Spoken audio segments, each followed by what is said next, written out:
What's up, guys? We're back with a full slate of MLB action here on Sunday, July 7th. Kind of a wild Saturday out there, guys. Didn't go exactly how we wanted to. We had Boston plus 154, so a pretty big underdog. They got absolutely shelled in that game. Weird game. Yankees coming back alive. We had the Astros plus 102, and we saw Hunter Brown absolutely collapse out there, but followed that up with a solid win on the Mets minus 134. They came away with the 5-2 win, which was kind of never felt like it was that much in doubt. Then we had the Royals minus 176. They could not bounce back there. They looked terrible on the road, could not find any offense despite playing at Coors Field. Then we had the Arizona San Diego game where we liked both the over, which was a very, very easy cash, put that one on the board, and we liked the Padres minus 120. They had a ton of chances in that game, even there in extra innings, and they just couldn't figure things out. So, I mean, a 2-4 day, not exactly what we were hoping for. Let's get back on track on a Sunday slate where we are leaning hard into all of the wild Sunday trends. Before we get into the games, do me a big favor and hit that like button. It's a great way to show some support for the channel and all the work we put in here every single day. If you're new, go ahead and subscribe. It's 100% free and can keep you from missing out on these picks.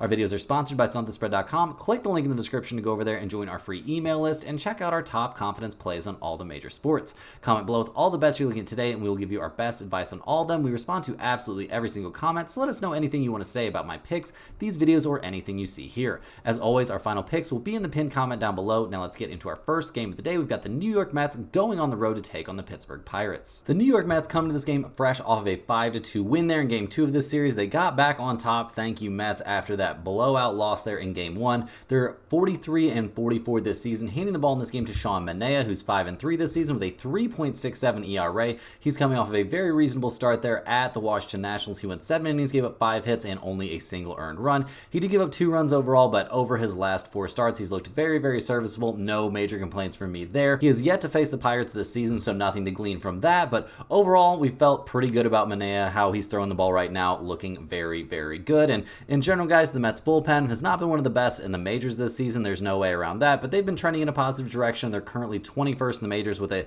ERA of just over 4, so we can think some good things about that bullpen right now. And the offense has been fine, guys. Seemed like they got a little bit back on track there, scoring 5 runs in game 2 of this series. Obviously, they had a little bit of a slump there for a couple games, no doubt about that, but they are up to 11th in the majors in runs scored and 11th in the majors in batting average, batting .246 as a team. Nothing wrong with that. They're top 10 in slugging percentage, so feel pretty decent about this offense. They're taking on the Pittsburgh Pirates in this game, who have been alternating wins and losses over their last several games, guys. It's almost a trend at this point. We did see Falter end up going out with an arm injury, so that is very bad news for the Pirates. They're handing the ball in this one to Luis Ortiz. He is coming out of the bullpen for this one. He had a start against the Cincinnati Reds back on the 26th, and he looked very, very good in that one, but yeah, he's had some problems in his long relief appearances. He's had some good ones, had some bad ones. A good one there at Colorado. I mean, kind of good. He gave up 7 hits over 5 innings, but only a single earned run. A terrible one against Tampa Bay back on the 21st of last month, where he gave up 10 hits and 6 earned runs over only 4 innings in long relief there. I mean, his last appearance was against the Cardinals. He went 2 innings, gave up 3 hits and a single earned run. So not exactly a guy that we're super duper high on. Obviously, we've got to look at the Pirates bullpen in general, because we can expect them to have to jump in there and do a good amount of the work. And they haven't been terrible, guys. Slightly above average, but not necessarily a bullpen that I'm looking at as elite. So some questions about the Pirates pitching staff for this game. Their offense has been kind of all over the place. I mean, they did have that crazy 14-run game there in game 1 of this series, but over the last few, guys, they've scored 2, 14, 2, 5, and 4 runs respectively. Like Brian Reynolds, obviously an absolute monster. We saw lots of guys look fantastic in that, crazy offensive outburst, but over the course of the season, guys, this is not an elite offensive team. 25th in the majors on base percentage, 26th in the majors in slugging percentage. Like, yeah, things are looking better now, but do we really trust this squad to put up a ton of runs? I don't think that I do. And looking at the numbers for this game, we see the Mets at minus 135. We see the Pirates at plus 120. We've got an over-under of 9 in this game. The Mets are an MLB best to the over on the road, guys. They're 25, 12, and 3 to the over on the road. Pittsburgh, basically a 500 over-under team when playing at home. The Mets are 21 and 19 on the road. Pittsburgh's 21 and 23 at home. In general, in this game, guys, I'm leaning towards the Mets minus 135. I don't trust Pittsburgh's bullpen to make it all the way through this, all the way through this start with basically a combined bullpen effort. Even if we see Ortiz go, 5 or 6 innings, I don't know how much I trust this pitching staff. So give me the Mets in this game. It's a small lean for me. Moving right along here, guys, we're looking at the Philadelphia Phillies going on the road to take on the Atlanta Braves. The Phillies come to this game fresh off of a 5-1 loss there in Game 2 of this series. Did not look great. They got pretty much owned there by Schwellenbach. The Phillies are handing the ball in this game to Michael Mercado. He is 1-0 this season with a 1.50 ERA. He's coming off a very good start there against the Cubs. It was his first start of the season, his second appearance overall. He went 5 innings, gave 2 hits, and only a single earned run. So looking very good against the Cubs is one thing, guys. Looking good against the Atlanta Braves is completely another, and he is pitching on the road for his third consecutive, outing. So he doesn't seem too bothered by being on the road, but I've got some questions about this young 25-year-old and how he's going to hold up here against the Atlanta Braves. The Phillies bullpen, obviously fantastic, guys. Best bullpen in the major leagues right now, a 3.18 bullpen ERA. Nothing wrong with that. They're looking very, very good here. Obviously, that 5-1 loss isn't ideal, but overall things are looking pretty positive for that unit. And their offense, guys, not hitting the ball great. I mean, they've scored 1, 8, 2, and 5 runs respectively over their last few games. They've really been missing Harper lately, and yeah, the Schwarber being out is a problem. We don't know when we're going to see them back. It seems like not yet. I mean, apparently he had a good day. Harper had a good day running the bases on Sunday, so that's a step in the right direction, but I do not expect either one of those guys to be back for this game. So that's a big blow for an offense that needs its 2 big guns out there. And they're going up against an Atlanta Braves team that just won 5-1 there in Game 2. They're 48-39 this season, handing the ball to Reynaldo Lopez in this game. He's 6-2 this year with a 1.83 ERA, coming off a kind of mediocre start there against the San Francisco Giants. He went 4 1/3 innings, gave up 2 earned runs on 4 hits. He gave up 2 home runs in that outing. Just not his best stuff. Honestly, his last 2 starts have looked a little bit sketchy, so I've got some concerns about him there. He hasn't faced the Phillies yet this year, so nothing we can really look at from that. But in general, guys, I'm a little bit concerned about him. He's not somebody that goes deep into the game, and that puts some pressure on the bullpen, albeit a very good bullpen. I mean, the Braves are third in the majors with a 3.47 bullpen ERA, so that's pretty positive. The pen has been looking pretty nice lately, but the offense has not been looking great lately. We've seen Ozuna hitting, something of a rough patch here. Just not a lot of great things. I mean, he did have a 2-run home run in the last game, but over the course of his last, probably 20 or so games, I don't know, he's cooling off after a ridiculously hot start. So maybe we shouldn't be giving the guy too much crap here. He's been very good this season in general, but the offense has taken a dip for sure. They're down to 19th in the majors in runs scored, 16th in the majors in team batting average. They're 19th in the majors in on base percentage. This just isn't a team that's killing it right now. They've scored 5, 6, 2, 3, and 3 runs respectively over their last few games.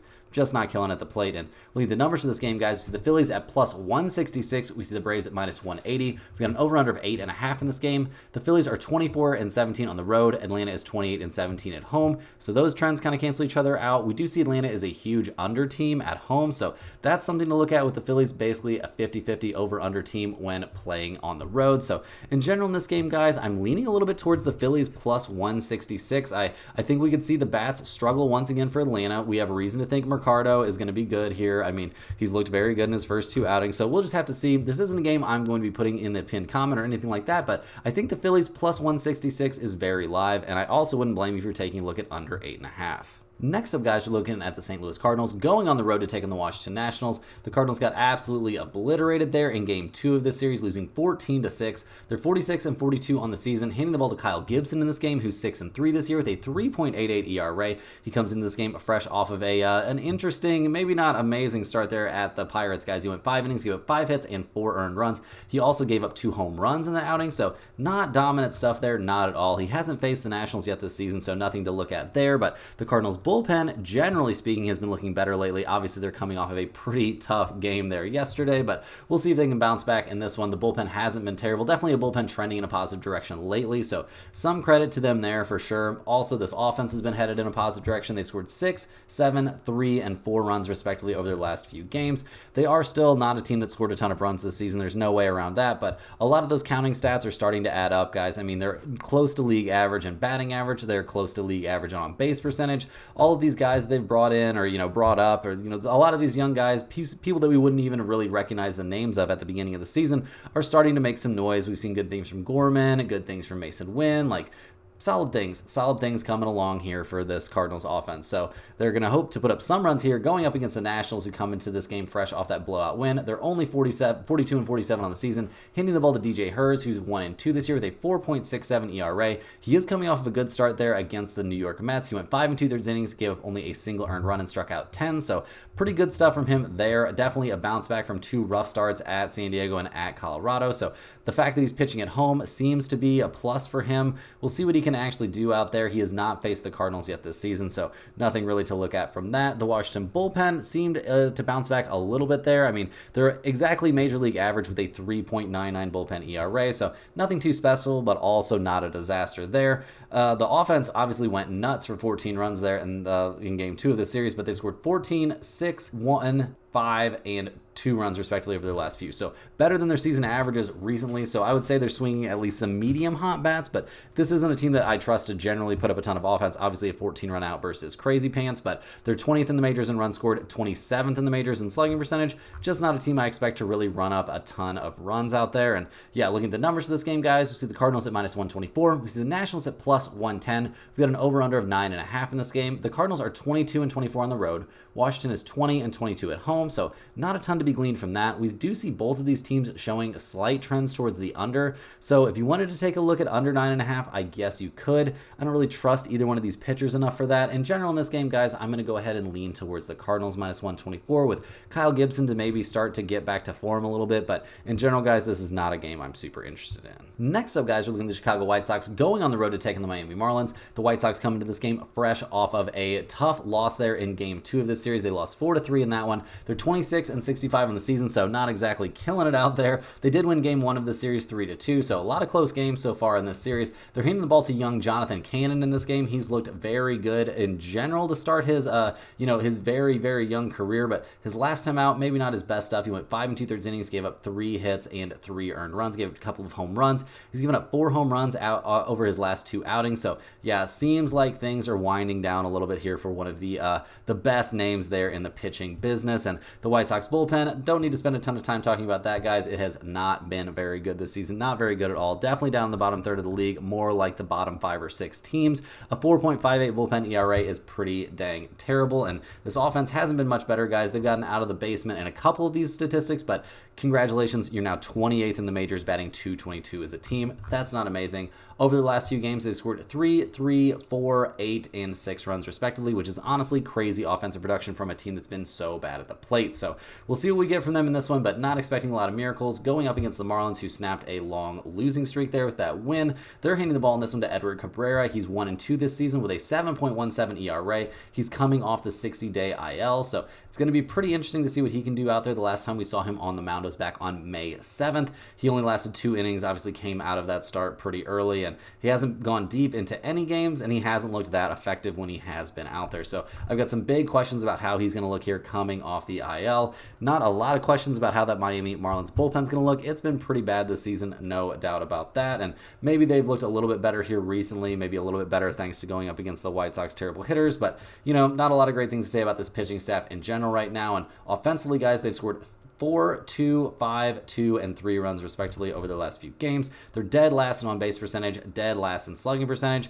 They're 29th in the majors in runs scored, and they're only batting .231 as a team. Not a team that I'm very excited about offensively. And looking at the numbers for this game, guys, we were looking at the White Sox at +118, the Marlins at -125. We've got an over-under showing of 7.5 or 8 out there. We see the White Sox are 10 and 36 on the road. That is an MLB worst road record. We do see they're 24, 20, and 2 to the over on the road, though, so that's kind of interesting. The Marlins are only 17 and 31 at home. That's an MLB worst home record. We also see, which is something that we're very, very interested in looking at, is the Marlins are 32, 14, and 2 to the over when playing at home this year. Guys, that is an MLB best to the over mark. So in general in this game, guys, I think over 7.5 is a fantastic value. I don't have a big, insight on which side of this game I like. I tend to back maybe the White Sox with Cannon out there on the mound. Maybe he's got a couple decent starts out is still in him, and I mean they're at +118. But the real value in this game is over 7.5. I think it's got an actual chance to end up in the pinned comment. Next up, guys, we're looking at the Detroit Tigers going on the road to take on the Cincinnati Reds. The Tigers come into this game fresh off of a 5-3 win there in Game 2 of this series.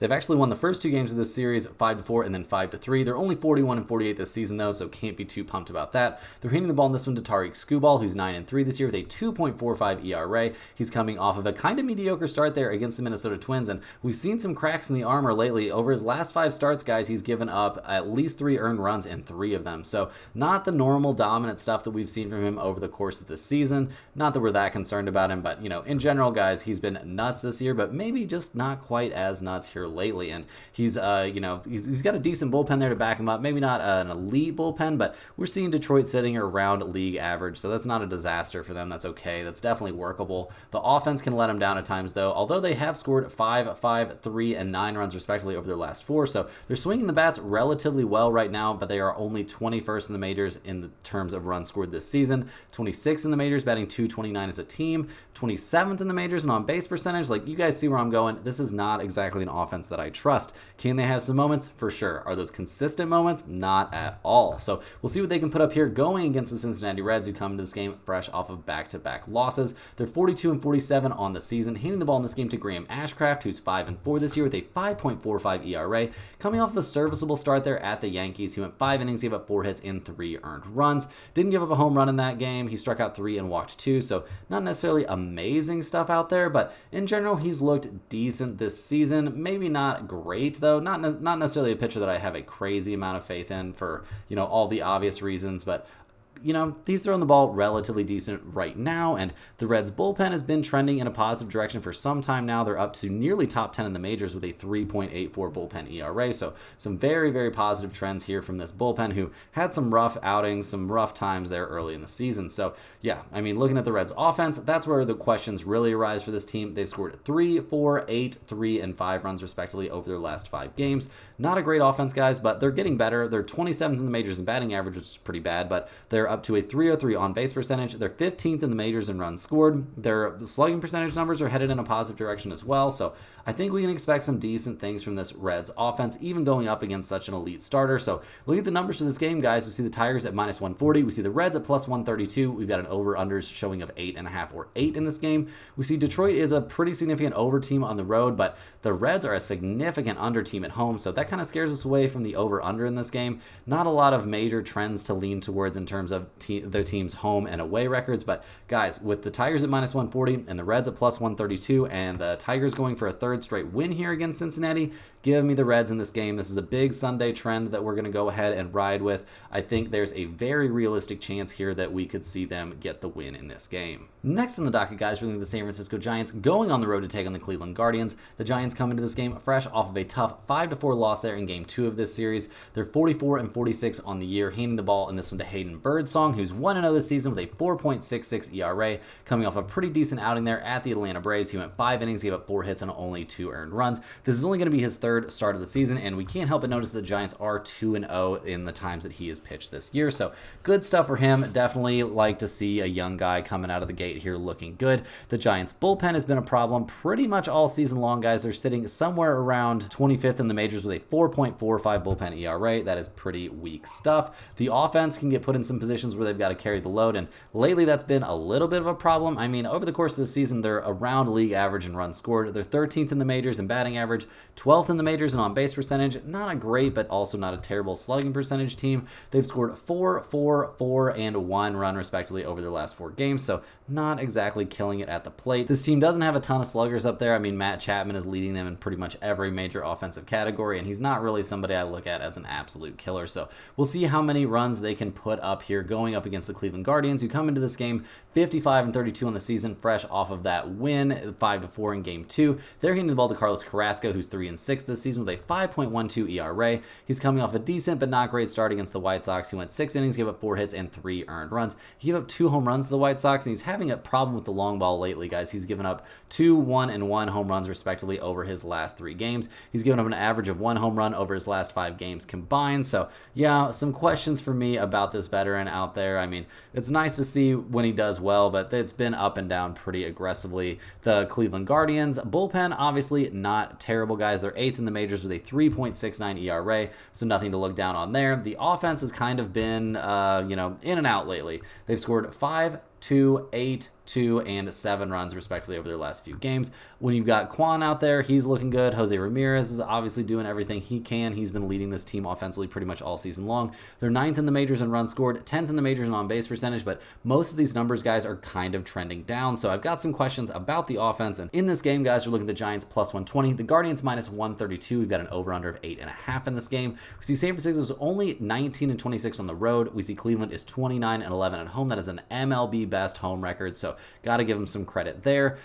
In general, looking at the over-under trends, nothing major for San Francisco. We do see Cleveland is a pretty big over team at home. They're 23, 14, and 3 to the over when playing at home, so I do think over 8 and 8.5 is definitely in play for this game. I also tend to lean towards the Giants plus 120. I think we're going to see a decent amount of offense in this game. I do like Hayden Birdsong a decent amount. I mean, he's only 22 years old, so he could go out there and put up an absolute stinker, which kind of makes me lean towards the value being on the over in this game. So give me over 8.5 in this one. Probably not going in the pinned comment, though. Next up, guys, we're looking at the Houston Astros going on the road to take on the Minnesota Twins. The Astros come into this game fresh off of a 9-3 loss there in Game 2. This has been a series filled with lots of offense. The Astros are handing the ball in this one to Spencer Arrighetti, who's 4-7 this year with a 6.13 ERA, coming off of his worst start in recent memory, guys. He got absolutely destroyed at Toronto his last time out. 4 innings, 6 hits, 6 earned runs, 7 runs overall, 2 home runs in that outing. He walked 4 out there, just not his best stuff, clearly. Definitely a big wake-up call after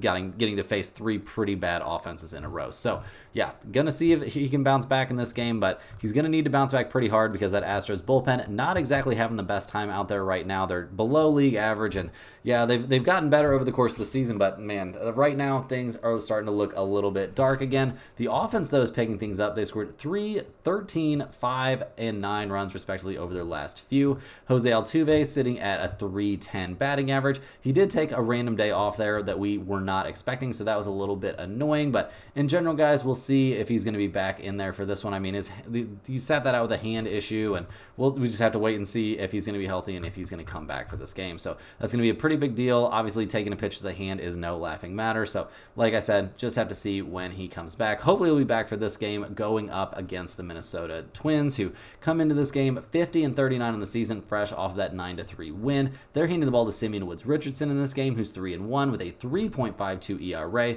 He's coming into this game fresh off of another kind of middle-of-the-road outing. He went 5 2/3 innings, gave up 4 hits and 3 earned runs, including 2 home runs to the Detroit Tigers. Not exactly an elite hitting team. I mean, not as good of a hitting team as the Houston Astros, that's for sure. So we'll have to see what he can do out there. And once the Twins bullpen comes in, guys, we've got some questions. They've been pretty much a bottom third of the MLB bullpen all season long. Not a disaster, but an ERA definitely over 4 pretty much all season. So a little bit worried about the bullpen, but we're not worried about this offense, guys. They've scored 9, 12, 12, 2, 5, and 5 runs respectively over their last few games. Carlos Correa is a monster. Ryan Jeffers is a monster. This team can put up some freaking runs, no doubt about it. They're sitting at somewhere around 5th in the majors in runs scored, top 10 in batting average, top 10 in all the major hitting categories, guys. They're 3rd in the majors in slugging percentage. This team can score some freaking runs. And looking at the numbers for this game, we see the Astros at plus 112, the Twins at minus 130. We see an over-under showing of 8.5 or 9 out there. We see Houston is 20 and 24 on the road, but they're also 25, 18, and 1 to the over when they're playing on the road. So that's kind of interesting. Minnesota's 26 and 18 at home, so that's great. They're also 22, 20, and 2 to the over at home. So, guys, there are 2 different spots that interest me in this game. First of all, I do like the Twins minus 130. I like that a decent amount, but more than that, guys, if there's still 8.5s out there, definitely jump on that over 8.5. I think we're going to see plenty of offense in this game. I'm not expecting great things from Arrighetti. I'm not loving what I'm seeing from Simeon Woods-Richardson lately, so offense gonna be happening in this game. Give me over 8.5. Next on the docket, guys, we're looking at the Los Angeles Angels going on the road to take on the Chicago Cubs. We see the Angels come into this game fresh off of a 7-0 win there in Game 2 of this series. They're only 37 and 51 in the year, though, not exactly having the time of their lives. They're hitting the ball to Jose Soriano, who's 4-6 this season with a 3.77 ERA. He's coming off a pretty mediocre start, guys. He went on the road to the Oakland A's and went 4 innings, gave up 3 hits and 4 earned runs. So, yeah, just not the best stuff out there in his first start back from being on the IL. So yeah, not great stuff from him in that one. We'll see what we get out of him in this one. Maybe he just needs to settle in a little bit. But man, what is not settling in is that Angels bullpen. One of the worst bullpens in Major League Baseball right now. Straight up, not a bullpen that you want to hand the ball to. Pretty tough stuff out there. And yeah, the offense, are they going to be able to carry the load? Well, they scored 7, 1, 0, and 0 runs over their last few games. So maybe they can, like, get back after it and they'll be okay. But yeah, I'm not expecting miracles, guys. This team is 24th in the majors in runs scored, 21st in the majors in team batting average. They're down to 24th in the majors in on-base percentage. Like, just not a lot of positives to find about this offense, despite the fact they scored 7 runs last game. So, take the good with the bad here. They're going to try and keep this thing rolling against the Cubs, who obviously just got shut out 7-0 there. They're 41-49 on the season, handing the ball to Hayden Wesneski, who, he's coming off of a couple starts here. Neither one of them really impressed me too much. At San Francisco, in a game, we saw the Cubs lose 4-3. He went 4 innings, gave up 3 earned runs. Then against the Phillies, his last time out, he went 5 innings, gave up 5 earned runs and 2 home runs. He's given up 4 home runs over his last 2 starts combined. Just not a lot of great things to say about Wesneski here. So, yeah, some concerns there. How concerned am I about the Cubs bullpen? Not too concerned. They've been fine this season, somewhere around MLB average. So, not a disaster, but also not a bullpen that you can just, lock in to close games out solidly. So, a little bit worried about that. Also, for sure, always going to be worried about this Cubs offense, guys. Coming off a game they got shut out, obviously not ideal. And, before that, they had scored 15 runs over a 2-game span, so that's fine. But just not an offense that I'm sold on, guys. Cody Bellinger is leading the way with a 2.70 ERA. That's all fine and dandy, but do we think he's a guy that's cut out to just carry an offense? I don't think so. There's a reason this team is just barely above average at the plate in terms of runs scored and on base percentage. Terrible slugging percentage team, a well below average batting average team. Just not a lot of great things to say about this offense. And looking at the numbers for this game, guys, we see the Angels at plus 120. We see the Cubs at minus 140. We've got an over-under of 9.5 in this game. We see the Angels are only 19-25 on the road. Don't really love that. They're only 22, 21, and 1 to the over on the road, so that's not a lot we can get from that. The Cubs are 24-21 at home.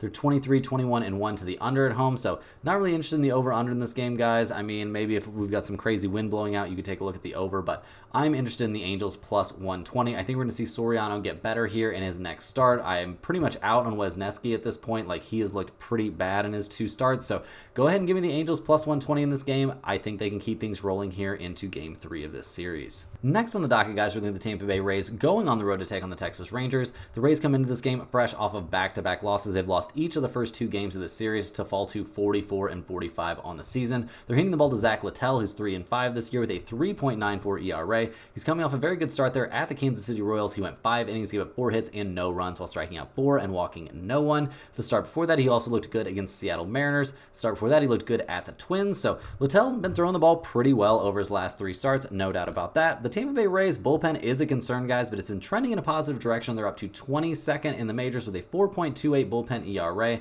So, and lately it's just looked quite a bit better. And can we really say that about their offense? Not exactly, guys. They've scored 3, 0, and 10 runs over their last 3 games. Not exactly an offense I'm super high on. They have their moments for sure, but pretty low slugging percentage numbers, not a great power team. They're 20th in the majors in batting average, but they are a good on-base percentage team, above average in the majors in on-base percentage. So there are some bright spots for this team offensively. We'll see what they can do in this game going up against the Texas Rangers, who obviously have won the first 2 games of this series. They're 41-48 on the year, though, not exactly what they were hoping for. Hitting the ball in this game to Nathan Eovaldi, who's 5-3 this year with a 3.15 ERA. He's coming off of a kind of a couple long starts, guys. He was against the Padres. He went 7 innings, gave only a single hit, and struck out 6 without giving up a run. In a game, we saw the Rangers win 7-0. So, some pretty positive stuff there. Don't get me wrong. He looked good in that outing, but that was a bounce back from a terrible outing at Milwaukee, and now he's back pitching at home. I'm sure he feels good about that. What do we think of Eovaldi in this exact spot? I don't know, guys. Back in April, he did face Tampa Bay, and he went 7 innings, gave up 4 hits, and no runs. So, that's great, but that was so long ago. How much credence do we really give that kind of number? We'll have to see what we get from him here. It's going to be kind of interesting. We'll also have to see what we can get from the Rangers bullpen. Not exactly our favorite bullpen in the MLB, guys. They're sitting somewhere around around 19th in the majors with a 4.08 bullpen ERA, so that's not amazing. And the offense, while they have won their last 2 games, guys, they've scored 4, 3, 1, and 4 runs respectively over their last 4 games. Not a lot of offense at all. They're 16th in the majors in runs scored, but they're 20th in the majors in slugging percentage and 17th in the majors in on-base percentage. Not a ton of guys out there killing the ball for them right now, so yeah, just not a lot of fantastic things to say about this offense. So look at the numbers for this game, guys. You see the Rays at plus 116, the Rangers at minus 135. We've got over-under showing of 8 or 7.5. We see Tampa Bay is basically a 500 team on the road. They're also basically a 500 over-under team on the road, but the Rangers are 23-21 at home this season, and they are an MLB best 30, 12, and 2 to the under when playing at home. We've got 2 pretty good starters going out there. We've got a decent bullpen and a bullpen headed in the right direction out there. So yeah, guys, in general, I think under 8 is pretty live in this game. I also wouldn't hate taking the Tampa Bay Rays plus 116 to avoid losing 3 straight here. So yeah, keep both of those in mind for this game. Is either one of those going to end up in the pinned comment? I would say maybe the under has a chance. Honestly, maybe Tampa Bay plus 116 has a chance as well. You'll just have to check that pinned comment and see. Moving right along here, guys, really the Kansas City Royals going on the road to take on the Colorado Rockies. The Royals took their second straight loss there at Colorado, losing 3-1 in game 2. They're 48-43 on the season, really in something of a nosedive. They're handing the ball in this one to Brady Singer, hoping he can get them back on track. He's 4-5 this year with a 3.05 ERA, coming off a third straight great start, guys. He's allowed 1 earned run in each of his last 3 starts, so very good stuff there at Texas, at home against Miami, and then at home against Tampa Bay. So, you know, I think they can feel pretty good about how Singer has looked in general this season, but, you know, is he going to be able to carry them to wins? Well, the bullpen's been a problem lately, not going to lie about that, guys. Their bullpen is down to 10th in the majors with a 3.83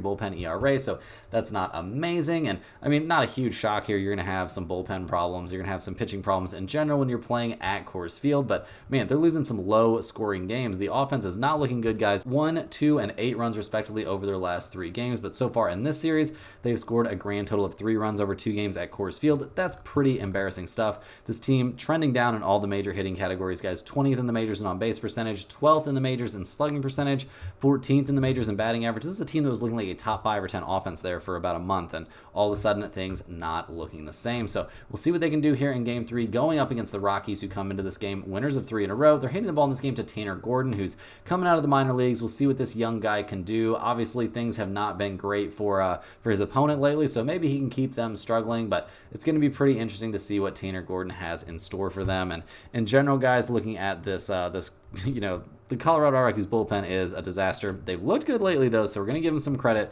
They've been the worst bullpen in Major League Baseball over the course of the season, though, so if we bet on them, again, we'll be kind of gambling on that bullpen to stay hot. And looking at the offense right now, guys, they've scored 3, 4, and 4 runs respectively over their last 3 games, all of which were wins, but man, that's not taking it easy on the pitching staff. You got to put up some more offense than that. This has been a strictly average or below average offense this season. I mean, they're 15th in the majors in batting average. They're 15th in the majors in slugging percentage. You would think they could put up some better numbers here getting to play at Coors Field all the time, but that just has not really been the case. So looking at the numbers for this game, we see the Royals at minus 142, the Rockies at plus 130. We see over-under showing of 10 or 10.5 out there.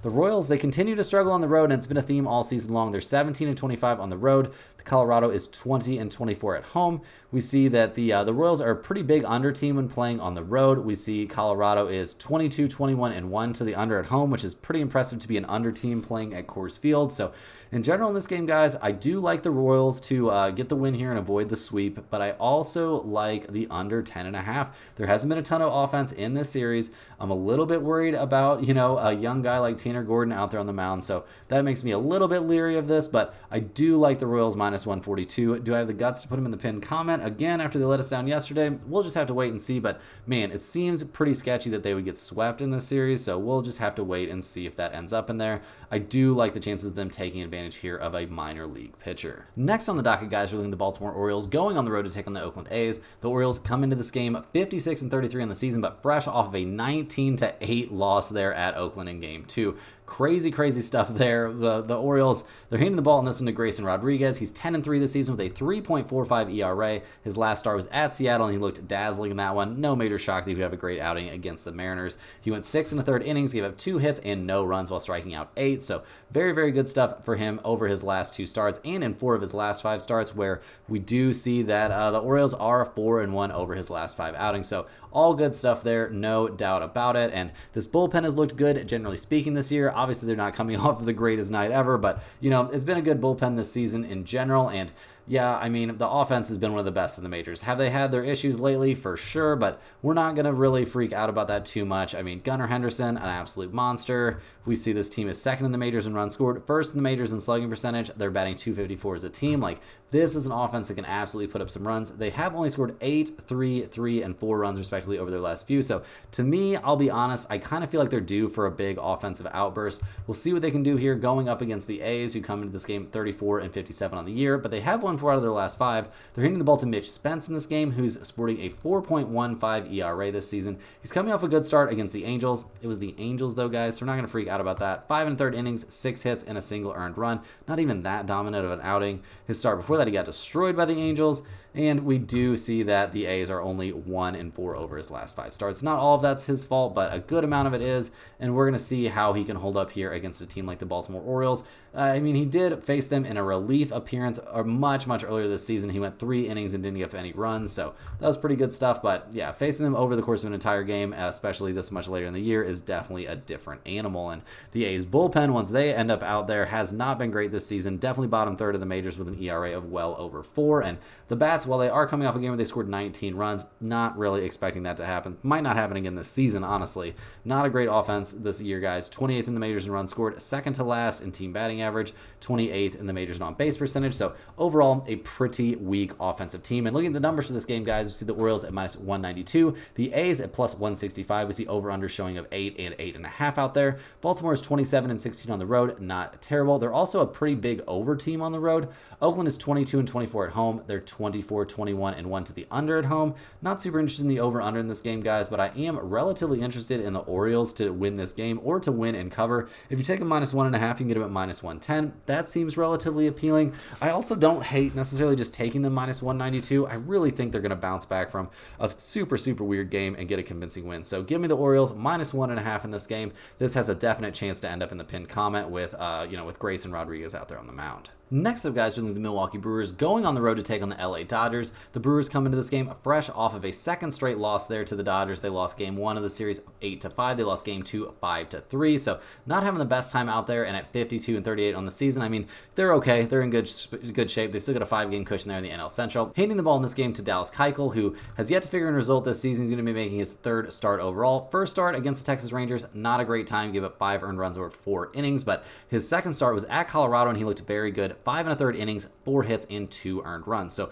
pretty solid stuff there. Maybe we're seeing him round into form. That would be a pretty quick rounding into form here, but we're going to see. He's going to get tested in this game for sure. Also likely to get tested is the Brewers bullpen, but they've been holding up pretty well this season in general. They've been a top 10 bullpen pretty much all year long, and the offense, guys, has been doing some good things as well. Maybe not so much lately, but it's not been terrible. They've scored 3, 5, and 4 runs respectively over their last 3, all of which were losses, I'll give you that, but maybe that means they're due a little bit. They're 8th in the majors in runs scored, 4th in the majors in team batting average. They're 2nd in the majors in on-base percentage. Like, there's no way around it, guys. This is a good offensive team. They're just going through a little bit of a slump right now, and they're taking on a Los Angeles Dodgers team that's obviously won their last 2 in a row. We did see Ohtani snap his hitting slump there, but man, if he has any kind of slump, this offense is absolutely dead. Him and Hernandez are really the only hitters that this team can depend on right now. We don't know who the Dodgers are going to be handing the ball to make the start in this game, which is a bit of a concern. I mean, they are decent, but pitching staff overall, but their starters can leave a bit to be desired if this ends up being a bullpen start. The Dodgers bullpen has been top 5 in the majors basically all season long, but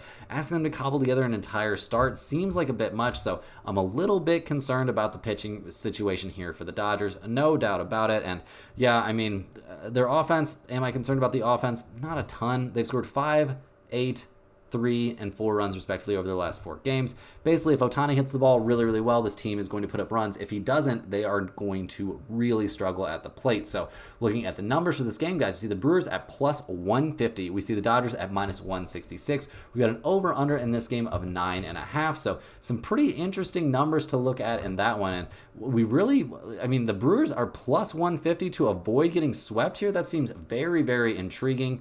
Milwaukee is 25 and 25 on the road, so nothing amazing amazing to look at there. The Dodgers are only 28 and 27 at home, though, so nothing special. We see that Milwaukee's a 500 over-under team on the road. We see the Dodgers are a slight over team at home. Not really interested in that over-under of 9.5, but guys, go ahead and give me the Milwaukee Brewers plus 150. I don't really care who the Dodgers are going to put on the mound to start this game. I do not see the Brewers getting swept in this series. That's not going to be happening, so give me Milwaukee plus 150 in this game. We are playing that Sunday trend. Next on the docket, guys, we're looking at the Toronto Blue Jays going on the road to take on the Seattle Mariners. The Blue Jays come into this game 40 and 49 on the year, fresh off of a 5-4 win there in Game 2 at Seattle. Things not looking that bright for Toronto, but they're handing the ball in this game to Jose Barrios, who's 8 and 6 this year with a 3.63 ERA. He's coming off a pretty mediocre start, especially by his standards there against the Houston Astros. He went 5 innings, gave up 5 hits and 5 earned runs. Yeah, I mean, it was a game that we did eventually see Toronto win 7-6, but that was not his fault. He's kind of been alternating weak appearances lately. He's been facing some pretty tough opponents, don't get me wrong, but yeah, just not a guy that's been looking dominant lately, but he's definitely going up against a team that he is capable of dominating in the Seattle Mariners, guys. They have not been great this season at the plate, and he does have a good start on the books against them back in April, so take that for what it's worth. That was a long time ago, but still, and in general, this is not a pitcher that we hate at all. So the Toronto Blue Jays bullpen would be our biggest concern here in terms of their pitching staff issues. I mean, they're 24th in the majors, a ERA of well over 4. Definitely some question marks there. We also worry a bit about the offense, guys. Maybe more than a bit. This has been a pretty weak offensive team all season long. They are coming off a game where they scored 5 runs, but that basically qualifies as an offensive outburst for them. They scored 5, 1, 3, 2, and 7 runs respectively over their last few games. We did see Vladdy get 2 RBIs in that game, which is nice, but he's not exactly up to his normal standards this season, and this team is tied for 25th in the majors in runs scored and 23rd in the majors in slugging percentage. So not a lot of great things to look at for this offense, but they might not need to score many runs here going up against the Mariners, who come into this game 49 and 42 on the season, fresh off of that tough loss there, that 5-4 loss. They're only got a 2-game lead over Houston there in the AL West. They're handing the ball in this one to George Kirby, who's 7 and 6 this season with a 3.32 ERA, coming off a very serviceable start there against the Baltimore Orioles, where he went 6 1/3 innings, gave up 7 hits and 2 earned runs. He hasn't allowed more than 2 earned runs over any of his last 5 starts, and not really his fault here, but we see that the Mariners are only 3 and 2 over his last 5. So, he's doing what he can out there to put his team in a position to win, but even with a good bullpen that the Mariners have, their offense fails to hold up their end of the bargain, guys. It's been a pretty terrible season for the Mariners at the plate. They're dead last in the majors in batting average. They're 27th in the majors in runs scored, 28th in the majors in slugging percentage. Like, this is just not a team that I feel like we can trust to score any runs. And yeah, looking at the numbers for this game, we see the Blue Jays at plus 130, the Mariners at minus 144. We've got over-under showing of 7 and 7.5. Toronto is only 19 and 25 on the road. Obviously not amazing there. They're 23, 19, and 2 to the under on the road. We see Seattle is 30 and 17 at home. They're also 30, 15, and 2 to the under at home. Guys, in general in this game, we've got to take a look at that under 7.5. I don't love it. I don't love it at all. Hate betting under on, such a small number, but I think we're going to see offense at very much a premium in this game. I also like the Toronto Blue Jays at plus 130 in this one. I think Barrios is going to have his absolute way there with the Mariners hitters. They're pretty terrible, and he is pretty good. He's done well against good teams, and he's done, well against bad teams. Mariners, they're just not going to hit the ball well off of anybody, it doesn't feel like. So things looking up there for sure. So go ahead and give me Toronto as a small lean in this one. But will it end up in the pinned comment? I would say it's got a chance. Rounding into the home stretch here, guys, we're looking at the Arizona Diamondbacks going on the road to take on the San Diego Padres. The Diamondbacks come into this game fresh off of a 7-5 win there. They got very, very sketchy in extra innings, but they came away with that win. They're 44 and 45 on the season, handing the ball to Ryan Nelson in this game. He's 5 and 6 this year with a 5.42 ERA, coming off a very good start at the Dodgers, where he went 5 innings, gave up 6 hits and only a single earned run, but the bullpen wasn't able to hold on. His start before that against the Twins was terrible, and in general, guys, you cannot trust this Diamondbacks bullpen. They've been awful all season long. Have they been good enough that, they can keep the offense in the game? Or maybe we should say, has the offense been good enough to keep this team in games? And the answer to that is absolutely yes. They've scored 7, 8, 9, and 12 runs respectively over their last few games. Yeah, Kettle Marte, absolute monster. Christian Walker, also a monster. This team is 7th in the majors in runs scored, 6th in the majors in terms of team batting average. Batting .254 as a squad. That is elite. They're not quite top 10 in slugging percentage anymore, but yeah, this is a very, very good offensive team, and they're hoping they can keep things rolling rolling here against the Padres, who just took that very tough loss. They're 49-43 this season, so, you know, that's a bit tough, but they're handing the ball in this game to Dylan Cease, who's 7-7 this year with a 4.24 ERA, coming off of an absolutely terrible start there at the Rangers. He went 3 2/3 innings, gave up 8 hits and 6 earned runs, so not great there. I mean, he's getting to pitch at home again, but he's been a little bit all over the place over his last 5 starts. So good starts against Oakland and Washington, but bad starts against the Mets, the Brewers, and the Texas Rangers. So what do we expect to see out of him in this one? Really no idea, but not expecting miracles. We're also not expecting miracles from this bullpen that's below average this season for sure, with an ERA of over 4.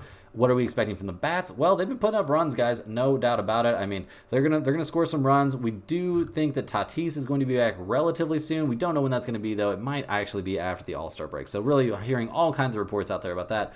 Don't expect him to play in this game, but still, guys, this team has been scoring some runs. No doubt about it. They have scored 5, 10, 3, 6, and 0 runs over the last few games. They're 6th in the majors in runs scored, 2nd in the majors in batting average, top 10 in slugging percentage, and top 6 in on-base percentage. Like, this is a good offensive team. So looking at the numbers for this game, we see the Diamondbacks at plus 145, the Padres at minus 170. We see an over-under showing of 8.5 or 8.